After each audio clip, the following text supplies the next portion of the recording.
अस्सलाम वालेकुम नाज़रीन इकराम, मेडिकल फैक्ट्स के तहत एक नए उन्वान के साथ आपके सामने हाज़िर खिदमत हूँ। इसका मौजू है हाई कोलेस्टेरोल। ये कैसे बनता है और इसके नतीजे में क्या नुकसानात होते हैं और इसका इलाज क्या है, आज हम उस पर गुफ्तगू करेंगे। हाई कोलेस्टेरोल एक मादा है जो फैट्स बेसिकली फैट्स से ड्राइव हुआ है और ये लिवर के अंदर बनता है और इसके पीछे जो प्रीकर्सर मॉलिक्यूल होता है वो एक्चुअली ग्लूकोज होता है या कार्बोहाइड्रेट्स होते हैं। तो उनकी जो है एक्सेस अमाउंट से उनकी जब ज़्यादती हो जाती है ग्लूकोज की या फ्रुक्टोज की जिस्म के अंदर, तो उसको फिर जिस्म जो है लिवर में उसको कन्वर्ट करता है एक कीमियावी मादे में जिसका नाम है ट्राइग्लिसराइड्स। ट्राइग्लिसराइड्स एक लफ्ज़ है जो अंग्रेज़ी में ट्राई मीन तीन और ग्लिसराइड ग्लिसरॉल, सो तीन फैटी एसिड्स और एक ग्लिसरॉल के साथ मिलकर ये एक किस्म की फ़ैट बनती है जिसको ट्राइग्लिसराइड कहते हैं, जो जिस्म के मुख्तलिफ़ हिस्सों में जो है वो फिर डिपॉज़िट होती है।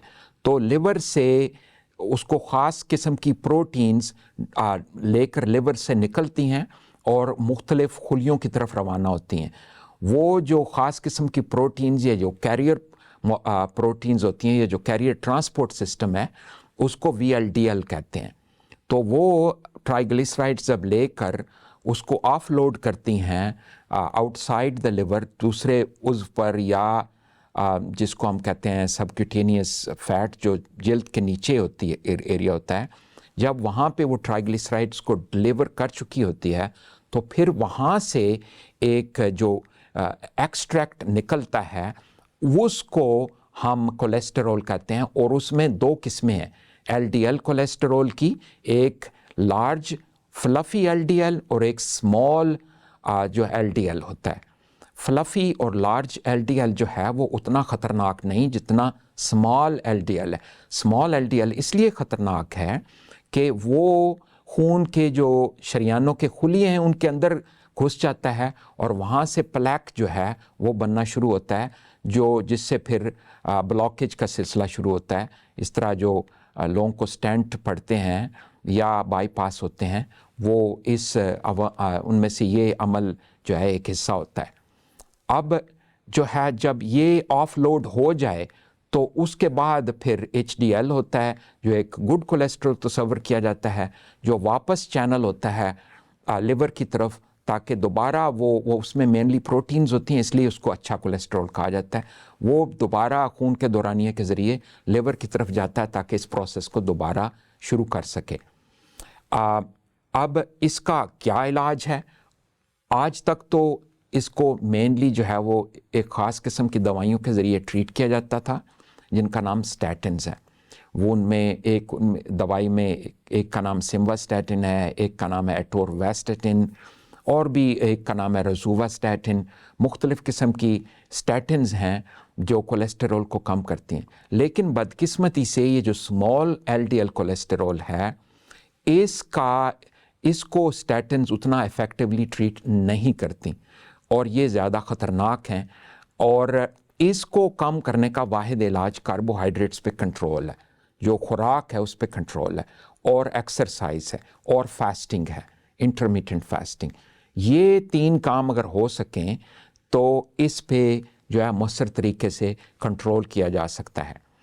ये कोलेस्टेरोल जैसा कि मैं पहले अर्ज़ कर चुका हूँ बहुत ज़्यादा नुकसान पहुँचाता है खून की शरियानों को, और उसके नतीजे में जो ब्लड प्रेशर और जो कार्डियोवास्कुलर जो दिल और दूसरे खून के शरियानों पे हमले होते हैं वो साफ ज़ाहिर है कि सारी दुनिया जो है उसको पता है कि क्या हो रहा है इसके नतीजे में। कोलेस्टेरोल इस तरह उसकी ये जो मुख्तलिफ़ ब्रांचेज़ या जो मुख्तलिफ़ हैं किस्में, वो मैंने इसलिए आपको बताई हैं ताकि आप इसको समझ सकें और उसके मुताबिक जो है आप अपने आप को जो है वो मौसर इलाज उसका कर सकें। अब जो ट्राइग्लिसराइड्स हैं ये भी ख़तरनाक हैं खून की शरियानों के लिए। ये भी एक किस्म की फ़ैट है जो स्मॉल LDL से पहले आती है, जैसे कि मैंने अर्ज़ किया। अगर इसको भी اس کا بھی علاج کرنا ہے تو اس کے پیچھے جا کے ان عوامل کو دیکھنا ہوگا، وہاں پہ کنٹرول کرنا ہوگا۔ اب کچھ لوگوں کا سچویشن یہ ہوتی ہے کہ ان میں بیماری کا اثر بہت زیادہ بڑھ چکا ہوتا ہے کہ وہ کولیسٹرول کے نتیجے میں جو ہے وہ دل کی بیماریوں میں، یا جو ہے وہ ہائی بلڈ پریشر میں، یا پیریفرل واسکولر ڈیزیز جس کو ہم کہتے ہیں، جو ہارٹ کے باہر کی خون کی شریانیں ان پہ جو ہے وہ حملہ ہو چکا ہوتا ہے۔ اس صورت میں جو ہے وہ فیٹس پہ بھی کنٹرول خوراک میں کرنا ہوتا ہے کسی نہ کسی رنگ میں۔ ایون دو کہ ایز اے ڈاکٹر میں اس بات کا قائل ہوں کہ جو اچھے فیٹس ہیں وہ جسم کے لیے اچھے ہیں، ان کے مختلف فنکشن ہیں، وہ جسم کو بہت ساری دوسرے جو ٹیشو بنتے ہیں جسم کے اندر یا ہارمونز بنتے ہیں ان میں کام آتے ہیں۔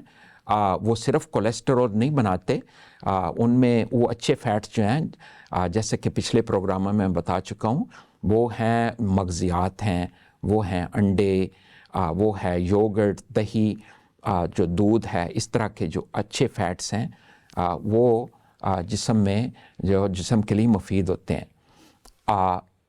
اس لیے ناظرین میں امید کرتا ہوں کہ کولیسٹرول کو سمجھنے کے بعد آپ اپنی صحت کے متعلق کوئی اچھا فیصلہ کر سکیں گے، اور اپنے آپ کو، اپنی زندگی کو اس طریقے پر ڈھالیں گے کہ سارے جو عوامل جو کولیسٹرول کو بناتے ہیں ان کو آپ نے کسی طریقے سے کم کرنا ہے۔ اور صاف ظاہر ہے اس کے علاوہ اگر آپ کے ڈاکٹر نے آپ کو اسٹیٹنز پرسکرائب کی ہیں تو وہ کسی وجہ سے ہوں گی، تو ان کو پھر استعمال کریں اور اس طرح پہ اپنی صحت کا خیال رکھیں۔